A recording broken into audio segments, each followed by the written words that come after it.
50 ওভারের ক্রিকেটে ভারতের সর্বকালের সেরা একাদশে কারা জায়গা পেতে পারে, এই যে একটা প্রশ্ন উৎপন্ন হয়ে গেছে। আমি যদি সর্বকালের সেরা একাদশ করতে যাই, অনেকেই কিন্তু একটা বিতর্কের মুখে আমাকে ফেলতে পারেন। কি কারণে? ভারতের কাছে এত এত ভালো প্লেয়ার আছে, সেখান থেকে যদি আমি মাত্র 11 জনকে বাছার চেষ্টা করি, তাহলে কিন্তু আপনার আপনার আপনার অনেক পছন্দের প্লেয়ার কিন্তু অনাকাঙ্ক্ষিত কারণে বাদ পড়ে যেতে পারে। সুতরাং বুঝতেই পারতেছেন, এটা থেকে বাঁচানোর জন্য কিন্তু আপনি কিন্তু অবশ্যই আপনার পছন্দের 11 জন প্লেয়ারকে আপনি কিন্তু কমেন্ট সেকশনে নাম লিখতে ভুলবেন না, যাতে আমি বুঝতে পারি যে আমি কোন জায়গাতে ভুল করতে পারছি। কারণটা কি, মানুষ মাত্রই কিন্তু ভুল হতে পারে। তবে চলুন যাই আজকের মূল বিস্তারিত ভিডিওতে। আমার পছন্দের 11 জন প্লেয়ারকে নিয়ে ভারতের সর্বকালের সেরা একাদশকে আমি তৈরি করি। প্রথমেই যে নাম্বার 1 ব্যাটসম্যান সচিন রমেশ টেন্ডুলকার, তাকে নিয়ে তো কোনো ডিবেট থাকার কথা না। কারণটা কি, উনি ওনার যৌবনকালে যে ধরনের ক্রিকেট খেলতে পারছেন, এ টু জেড শুরু থেকে শেষ পর্যন্ত, ভাই রে ভাই, ওনার মতো ব্যাটসম্যান আমি কখনোই দেখতে পাইনি। ব্যাটসম্যানের কথা যদি বলেন, উনি সর্বকালের সেরা ব্যাটসম্যান। তিনি যে ছন্দে খেলতে পারতেন, মারাত্মক। বর্তমান সময় তো এই ধরনের বলারই নেই। তিনি যে সকল বলারকে তিনি ফেস করতেন, একবার খেয়াল করে দেখেন, ওয়াসিম আকরাম, শোয়েব আক্তার, ওয়াকার ইউনিয়স, সাকলাইন মুস্তাক, এত পাকিস্তানগুলো। আপনি যদি অস্ট্রেলিয়াতে যান, আপনি খুঁজে পাবেন Glenn McGrath, Brett Lee, Shane Warne, Muttiah Muralitharan, Chaminda Vaas. ভাই রে ভাই, বর্তমান যুগে কোনো বলারই নেই। তিনি এই সকল বলারকে যে ছন্দে মারতে পারতেন, বর্তমান যুগে যদি এই ধরনের ফ্ল্যাট উইকেট তিনি পাইতেন, তাহলে রান সম্ভবত 18,000-এর জায়গায় 30,000 হইতে পারতো, তাকে কেউ আউটই করতে পারতো না। তো ডিবেট এখানে ক্লোজ করে দিলাম। সচিন রমেশ টেন্ডুলকার 1 নম্বর পজিশনটাকে গ্র্যাব করে দিবেন। কিন্তু সবচাইতে প্রশ্নের মুখে আমি পড়তে পারি তার পার্টনার কে হবে। খেয়াল করে দেখেন, একটা সময় কিন্তু সচিনের পার্টনার ছিল Ganguly, the Prince of Kolkata. Of সাইডে তিনি দানবের মতো খেলতে পারতেন। এমনকি যখন তিনি স্পিনের বিরুদ্ধে সামনে এসে মারতেন না, সামনে আসা মাত্রই যেন মনে হচ্ছিল তিনি ডাউন দ্য গ্রাউন্ডে ছক্কা মারতে পারতেন। এটা ছিল একটা পার্টনার। পরবর্তী সময় কিন্তু আপনি খেয়াল করে দেখেন, বীরেন্দ্র সেহবাগ এত পরিমাণ ভালো খেলতে পারছেন, তার সাথে একটা দুর্দান্ত ছুটি। সচিনকে যখনই প্রশ্ন করা হয় আপনার পছন্দের প্লেয়ারকে যার সাথে আপনি ওপেনিং করতে পারছেন, তিনি কিন্তু বলতে বাধ্য হয়েছেন যে আমি গাঙ্গুলির থেকেও বীরেন্দ্র সেহবাগের সাথে ব্যাটিং করতে বেশি ভালোবাসি। এখন আপনি কি করবেন? বর্তমান যুগে যদি একবার তাকান, তাহলে কিন্তু আপনাকে অবশ্যই নাম নিতে হচ্ছে হিটম্যান, দ্য রোহিত শর্মা। এখন আপনি কি করতে পারেন, যে প্লেয়ারটার কাছে ওডিআই ফরম্যাটে 3টে ডাবল সেঞ্চুরি রয়েছে, যে কিনা দুর্দান্ত ফুল শট খেলতে পারেন, তিনি ইন্ডিয়াতে ভালো খেলতে পারেন, ইন্ডিয়ার বাইরে ভালো খেলতে পারেন। এই জায়গায় কিন্তু আমি ঝামেলায় পড়ে যাচ্ছি। একদিকে বীরেন্দ্র সেহবাগ, একদিকে প্রিন্স অফ কলকাতা, একদিকে হিটম্যান। এখন আমি কি করতে পারি? তবে আমি আমার ব্যক্তিগত পছন্দ যদি আপনাদের সাথে শেয়ার করতে চাই, 2 নম্বর পজিশনে কিন্তু আমি চলে যাচ্ছি রোহিত শর্মার সাথে। কি কারণে? রোহিত শর্মা একটু স্কিলফুল ব্যাটসম্যান। তবে একটা আশার বাণী কি হচ্ছে জানেন, 3 নম্বর পজিশনে কিন্তু আমি গাঙ্গুলিকে নিতে চাই। কি কারণে? তিনি কিন্তু 3 নম্বর পজিশনে ভালো খেলতে পারবেন। তবে আপনারা কি 3 নম্বর পজিশন তাকে জায়গা দিবেন? 3 নম্বর পজিশনে কিন্তু আরো ক্যান্ডিডেট রয়েছে। আপনি যদি খেয়াল করে দেখেন, ভারতের ইতিহাসে 3 নম্বর পজিশনে সবচেয়ে বেশি ভালো খেলতে পারতেছেন বিরাট কোহলি। এখন আপনি কি করবেন? এমনকি দ্য ওয়াল, রাহুল দ্রাবিড়, এই দুজন ব্যাটসম্যান 3 নম্বর পজিশনে ভারতকে যে ধরনের সার্ভিস দিয়ে গেছে, এখন 3 নম্বর পজিশনে কি অন্য কোনো ব্যাটসম্যানকে আপনি তাকাইতে পারতেছেন? তবে বিরাট কোহলিকে কিন্তু আমি 4 নম্বর পজিশনে জায়গা দিতে চাই। তবে 4 নম্বর পজিশনে আরেকটা প্লেয়ার কিন্তু খুবই মারাত্মক ব্যাটসম্যান। ওই ব্যাটসম্যানের নাম হচ্ছে আজহারউদ্দিন, মোহাম্মদ আজহারউদ্দিন। একটা সময় তিনি ভারতের ক্যাপ্টেন ছিলেন। তার যে রিস্ট ওয়ার্ক, তিনি যেভাবে কবজিকে ঘোরায়া 4 ছক্কা মারতে পারতেন, অমায়িক। তার এত খেলা আমি দেখি নাই, তবে যে হাইলাইটস গুলো আমি দেখতে পাইছি, তিনি আমার অন্যতম পছন্দের প্লেয়ার। কারণটা কি, তিনি সবসময় মারমুখী ব্যাটসম্যান ছিলেন, আমাকে ধরে সরে খেলতে পারতেন।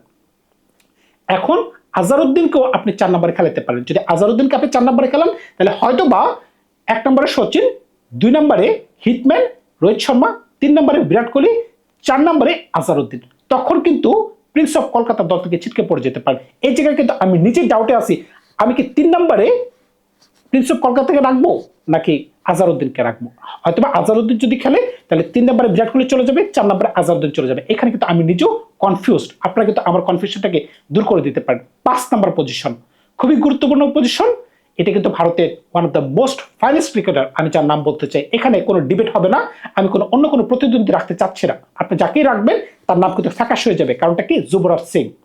হোয়াইট বল ক্রিকেটে তার মতো ভালো ক্রিকেটার ভারত আরেকটা প্রডিউস করতে পারছে কিনা সেটা আমি জানি না। আপনারা যদি 2007 বিশ্বকাপ খেয়াল করে দেখেন, এমনকি 2011 বিশ্বকাপ খেয়াল করে দেখেন, এই প্লেয়ারটার ছাপ কিন্তু 2 জায়গাতে আছে। এই কারণে কিন্তু ব্যাক টু ব্যাক 2টা বিশ্বকাপ কিন্তু তারা জয়লাভ করতে পারছে। 2007 সালে তিনি স্টুয়ার্ট ব্রডকে যে ধরনের মারতে পেরেছিলেন, 6 বলে 6 ছক্কা, এটা তো এখন আমার চোখে ভাসে।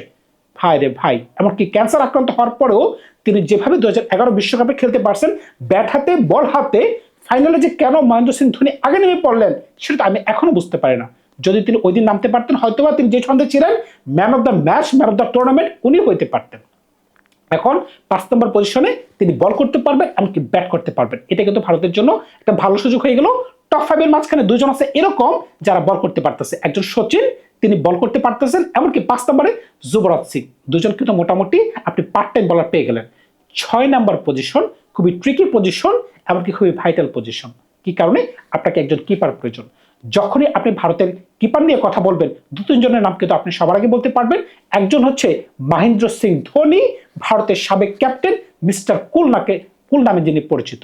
এমনকি একটা সময় আমরা যখন ছোট ছিলাম তখন কিন্তু নয়ন মোঙ্গিয়া, তাকেও কিন্তু আমরা চিনতাম। নয়ন মোঙ্গিয়া কিন্তু মোটামুটি ভালো কিপিং করতে পারতেন, তার ব্যাটিং স্কিল এতটা ভালো ছিল না, তবে নয়ন মোঙ্গিয়াও কিন্তু এই লিস্টে থাকবে যখন আপনি কিপারের কথা বলবেন। এমনকি রবিন উতাপা, এমনকি বর্তমান যুগে কেএল রাহুল কিন্তু ভালো ব্যাটিং করতে পারে। তাহলে আপনি কাকে নেবেন? আমি কিন্তু সরাসরি চলে যাব মহেন্দ্র সিং ধোনির সাথে। কি কারণে? তিনি যেভাবে তার যৌবনকালে দলটাকে ঘুষাইতে পারতেন, এমনকি 4 ছক্কা মারতে পারতেন ফিনিশিং রোলে, দুর্দান্ত মানে দুর্দান্ত। টপ 6 কিন্তু হয়ে গেল, আমরা কিন্তু কিপারও পেয়ে গেলাম। এখন আমাদের অলরাউন্ডার খোঁজার পালা। আপনি যদি ভারতের সর্বকালের সেরা একাদশে যদি কপিল দেবকে না রাখেন তাহলে কিভাবে সম্ভব? 1983 সালে যে ব্যক্তি ভারতকে সর্বপ্রথম কাপ এনে দিয়েছিল, এমনকি যে ছন্দে তিনি বল করতে পারতেন। আমি ইমরান খানের একটা ইন্টারভিউ শুনেছিলাম, ইমরান খান বলতে পেরেছিল আমাদের সময়কালের অন্যতম সেরা অলরাউন্ডার হচ্ছে কপিল দেব। যে ব্যক্তি 4-5 নাম্বার বা 6 নাম্বারের নামে দুর্দান্ত ব্যাটিং করতে পারতেন, 10-15 ওভার বোলিং করতে পারতেন, টেস্ট ম্যাচের কথা বলতেছি, এমনকি ওয়ানডেতে তো তার মানে বিধ্বংসী বলার ছিলেন। তার কাছে যে ধরনের পেস ছিল 145 ক্লিক করতে পারতেন, এমনকি তার ঝড়ো ইনিংস যে কোনো সময় বিপক্ষ দলকে সরিয়ে দিতে পারত। এখন আপনি কি করতে পারেন? নট ডাউট এট অল আমার পছন্দের প্লেয়ার হিসেবে 7 নম্বরে কপিল দেব চলে যাবে। 8 নম্বরে ভারত কিন্তু ইচ্ছে করলে আরেকজন অলরাউন্ডার দিকে যেতে পারে। এখন স্পিনিং অলরাউন্ডার দিকে যাবে নাকি পেস বোলিং অলরাউন্ডার দিকে যাবে? যদি স্পিনিং দিকে যান, রবীন্দ্র জাদেজা কিন্তু একজন ভালো ক্যান্ডিডেট। রবীন্দ্র জাদেজাকে আপনি ছোট করে দেখতে পারতেছেন না। কি কারণে? এই প্লেয়ারটা কিন্তু দীর্ঘ 20 বছর ধরে ভারতকে সার্ভিস করে যাচ্ছে। তিনি কিন্তু হোয়াইট বল ক্রিকেটে একদম একদম এক সূত্রে গাথা। তাকে কিন্তু আপনি বাদ দিতে পারতেছেন না। অন্যদিকে হার্দিক পান্ডিয়া ভারতের সর্বকালের সেরা একজন অলরাউন্ডার হতে পারে। এই ব্যাপারে কি আপনাদের কোনো সন্দেহ আছে? হয়তোবা তিনি সকল ম্যাচ খেলেন না, বেছে বেছে খেলেন, কারণটা কি? ওয়ার্কলুড ম্যানেজমেন্ট বলতে একটা কথা আছে। কিন্তু তিনি যখনই খেলেন ইম্প্যাক্ট কিন্তু তার খেলার মাঝখানে থাকে, হয়তো ব্যাটে, নাহলে বলে, নাহলে মাঠে, এমনকি চুলের যে হেয়ারস্টাইল আছে ওইটাও কিন্তু আপনি বাদ দিতে পারতেছেন না। সুতরাং বুঝতেই পারতেছেন যখন আপনি 50 ওভারের ক্রিকেটে একটা দল করতে যাবেন তখন তো অবশ্যই কিন্তু আমি জাড্ডুর জায়গায়, জাড্ডুকে নিতে পারলাম না, আমি হার্দিক পান্ডিয়াকে নিব। কারণ কি হার্দিক পান্ডিয়া বল করতে পারতেছেন, এমনকি তার উপরে যিনি প্লেয়ার আছেন কপিল দেব তিনিও বল করতে পারতেছেন। এখানে কিন্তু ভারতের একটু ফ্লেক্সিবিলিটি হয়ে গেছে। টপ 8 এর মাঝখানে 4 জন বলার তারা পেয়ে গেল, 2 জন প্রিমিয়াম বলার। 2 জন প্রিমিয়াম কেন বললাম? একজন কপিল দেব আর একজন হচ্ছে হার্দিক পান্ডিয়া। এখন 9, 10, 11 আমাদের কিছু জেনুইন বলারের প্রয়োজন। বিশেষ করে যদি আমরা স্পিন অ্যাটাকের দিকে একটু তাকাই, একজন হরভজন সিং, একজন রবি আশ্বিন, একজন অনিল কুম্বলে। ভারতের কাছে এত বড় বড় মানে স্পিনার আছে, আপনি এক এক সময় এক এক বলার কিন্তু দাপটচালী ছিল।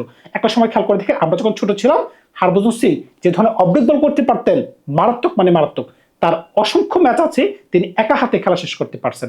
রবি আশ্বিন সেম ক্যাটাগরিতে অব্রেক বলার, এমনকি অনিল কুম্বলে ভারতের অন্যতম সেরা বলার। তার বল কিন্তু এতটা টান খাইতো না, কিন্তু ওনার বল কিন্তু কেউ খেলতে পারতো না। ওনাকে একবার প্রশ্ন করা হয়েছিল যে আপনার বল তো টান খায় না, কিন্তু ব্যাটসম্যান কেউ খেলতে পারে না। উনি বলতেছে এটা বুঝতে বুঝতেই তো আমার কেরিয়ার শেষ হয়ে গেছে, এমনকি আমি 600-এর উপরে টেস্টে উইকেট নিতে পারছি। কারণটা কি? তার যে হাইট ছিল, তিনি পিচ থেকে যে একটা এক্সট্রা বাউন্স তৈরি করতে পারতেন, এমনকি তিনি যে লাইন এবং লেংথ বজায় রেখে বল করতে পারতেন। ব্যাটসম্যান যখনই ব্যাকফুটে কাটশট মারার চেষ্টা করতো তখনই কিন্তু বিপদে পড়ে যেতে পারতো। এই কারণে কিন্তু আমি আমার দলে আজকে হরভজন সিংকে রাখতে চাই। কারণটা কি? যেহেতু উপরে যুবরাজ সিং আছে, এমনকি টুকটাক লেগ ব্রেক বল কিংবা অব্রেক বল করার জন্য যেহেতু সচিন রয়েছে, আমি আজকে চলে যেতে চাই হরভজন সিং এর সাথে। তিনি আমার ব্যক্তিগত পছন্দ। এখন 10 নম্বর পজিশনে যদি আপনি পেস বলের কথা বলেন, অনেকগুলো পেস বলার আছে যারা ক্যান্ডিডেট। আপনি যদি খেয়াল করে থাকেন, আশিস নেহরা আছে, শ্রীশান্ত রয়েছে, তারপরে জহির খান রয়েছে, আরো কিছু রয়েছে। কিন্তু এদের মাঝখান থেকে যদি আমি আমার পছন্দের কোনো প্লেয়ারকে আমি নিতে চাই, তাহলে কিন্তু আমি সবার আগে জহির খানের কথা বলবো। 2011 বিশ্বকাপে তিনি যে ধরনের ছন্দে ছিলেন, এমনকি ভারতের জেতার পিছনে কিন্তু তার বোলিংটা মেজর একটা রোল পালন করতে পেরেছিল।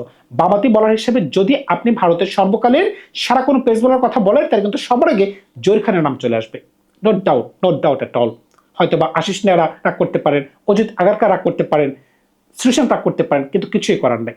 অন্যদিকে 11 নম্বর প্লেয়ার হিসেবে কিন্তু দুজন বলার খুবই হাড্ডাহাড্ডি লড়াই করবে, কিন্তু একজন বলার বর্তমানে এতটাই ভালো খেলতে পারতেছে, আরেকজনকে তিনি ধাক্কা দিয়ে পিছনে ফেলে দিবেন। তারপরেও কিন্তু দুইজন বলারই কিন্তু ইন্ডিয়ার জন্য কিন্তু অন্যতম সেরা বলার। একজন হচ্ছে শ্রীনাথকে ভালোবাসে না ইন্ডিয়ান হিসেবে কেউ বলতে পারবে না। ভারতের প্রথম বলার যিনি, যে কিনা দুর্দান্ত গতিতে বল করতে পারতেন, মারাত্মক ভাই। শ্রীনাথ তার সময়ে যে ধরনের ছন্দে বোলিং করতে পারতেন, মারাত্মক। 2003 বিশ্বকাপে তিনি রিটায়ারমেন্টে চলে গেছেন, কিন্তু প্রিন্স অফ কলকাতা তাকে রিকোয়েস্ট করে খেলাইছিলেন। কি কারণে? তার মতো বলার তখনও এই বুড়া বয়সে কিন্তু ছিল না। আপনি তার প্রতিদ্বন্দ্বী হিসেবে জাসপ্রীত বুমরার নাম নিতে পারতেছেন, আপনি তার পাশাপাশি আপনি ভুবনেশ্বর কুমারের নাম নিতে পারতেছেন, কিন্তু সবাইকে ছাপিয়ে যে বলারটা জায়গা করে নিতে পারবে তার নাম কিন্তু হয়ে যাচ্ছে জাসপ্রীত বুমরা। বর্তমান বিশ্বে তার মতো স্কিলফুল বোলার একটাও নাই। তার কাছে পেস অথবা 145 সীমাবদ্ধ, কিন্তু তিনি এই পেসটাকে যেভাবে কাজ লাগাইতে পারতেছেন, তিনি এই মাঝখানে যে ধরনের বাউন্স দিতে পারতেছেন, ডেডলি বাউন্সার, আনপ্লেবল বাউন্সার। স্লো বল দিতেছেন, খেলতে পারতেছে না, ইয়র্কার খেলতে পারতেছে না, সুইং বল খেলতে পারতেছে না। তার মানে কি? তার মাঝখানে যে ধরনের ভেরিয়েশন আছে, বর্তমানে কোনো বলারের কাছে ওই ধরনের ভেরিয়েশন নাই। নো ডাউট এট অল, তিনি কিন্তু সরাসরি এই দলে ঢুকে যাবেন। এখানে কিন্তু একটা ডিবেট তৈরি হতে পারে যে কেন আমি বীরেন্দ্র সেহবাগকে জায়গা দিতে পারি নাই, কেন আমি প্রিন্স অফ কলকাতাকে জায়গা দিতে পারি নাই। তবে আমার দলের ক্যাপ্টেন কি হতে পারে? মহেন্দ্র সিং ধোনি। কারণ ধোনির উপরে আমি এই দলে মনে করতে পারতেছি না যে ভালো কেউ ক্যাপ্টেন্সি করতে পারে না। আমি কপিল দেবের ক্যাপ্টেন্সি দেখি নাই, আমি সৌরভ গাঙ্গুলির ক্যাপ্টেন্সি দেখছি, কিন্তু সৌরভ গাঙ্গুলি যেহেতু আমার দলে নাই, আমি তাকে রাখতে চেয়েছিলাম, কিন্তু আমি আজহারউদ্দিনের জন্য নিতে পারি নাই। আবার যদি মনে করেন যে না, আজহারউদ্দিনকে ড্রপ করা যায়, এটাও একটা অপশন হইতে পারে। কারণ কি, 3 নম্বরে যদি কোনো কারণে আজহারউদ্দিনকে ড্রপ করে যদি 3 নম্বরে যদি দাদাকে দেওয়া যায়, তাহলে 4 নম্বরে কিন্তু বিরাট কোহলি নিজেকে অ্যাডাপশন করে নিতে পারবেন। সুতরাং বুঝতেই পারতেছেন এখানে কিন্তু একটা বিতর্ক তৈরি হতে পারে। ধন্যবাদ সবাইকে। ভালো থাকবে। আপনার নতুন কোনো গল্প নিয়ে শীঘ্রই যুক্ত হবো আপনাদের সাথে।